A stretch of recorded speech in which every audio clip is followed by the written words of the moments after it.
In the heart of a crumbling neighborhood in Chicago, 10-year-old Marcus Johnson stood on the front steps of the dilapidated building he called home. The streets were his playground, but they were far from safe. Gunshots cracked the night like thunder, and the whispers of drug deals filled the alleyways. It was a world where survival came first, and dreams often faded before they could take root. Marcus had no parents to guide him. His mother had passed away when he was just a baby, and his father, a man consumed by the streets, was long gone. Raised by his aging grandmother, Mrs. Ruby, Marcus was surrounded by the harsh realities of the hood. Yet in the midst of despair, his grandmother instilled in him one crucial lesson.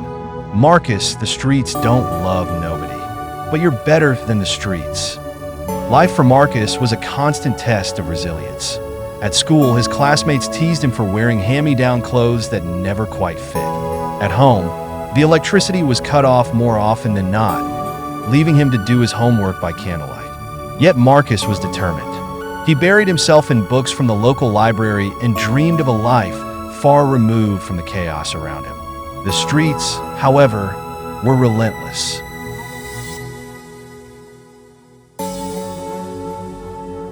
Marcus's best friend, Jamal, had already joined a local gang, lured by promises of fast money and respect. "Marcus, man, you're wasting your time reading those books," Jamal would say. "Out here, it's all about survival." One evening, as Marcus walked home from school, he was approached by Rico, the leader of a notorious gang in the neighborhood.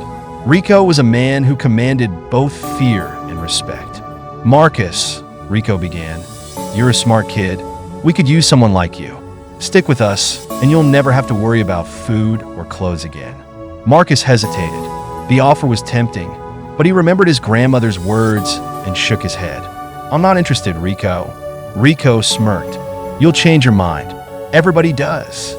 One night, tragedy struck. Marcus's grandmother fell ill, and they couldn't afford the hospital bills. Desperate, Marcus considered taking Rico up on his offer. But as he sat by his grandmother's bedside, she grasped his hand with surprising strength. "Marcus, promise me," she whispered, "you'll never give in to the streets. You're destined for something greater." Her words ignited a fire within him. The next day, Marcus visited the local community center. It was run by Mr. Carter, a former gang member who had turned his life around. "I need a job," Marcus said. "You're 10, Mr. Carter replied, amused. "Then give me something to do. Anything."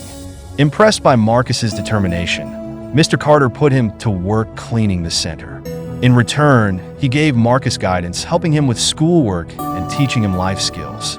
As Marcus grew older, his resolve only strengthened. He volunteered at the community center, mentored younger kids, and even started a small tutoring program. Meanwhile, his academic achievements earned him a scholarship to a prestigious high school. But the streets didn't forget him. Jamal, now deeply entrenched in gang life, tried to pull Marcus back.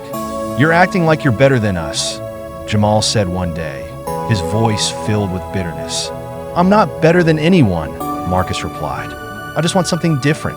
Their friendship ended that day, but Marcus knew he had made the right choice. Years later, Marcus graduated college with honors. He returned to his neighborhood, determined to make a difference. The community he once called home was still plagued by the same problems: poverty, violence, and despair. But Marcus believed change was possible. He began organizing neighborhood cleanups, started after-school programs, and worked tirelessly to rebuild trust among the residents. His efforts didn't go unnoticed, and soon, community leaders encouraged him to run for office. At the age of 30, Marcus Johnson became the youngest mayor in the city's history. His victory was a testament to his perseverance and the power of hope. As mayor, he implemented policies that improved education, created job opportunities, and reduced crime rates.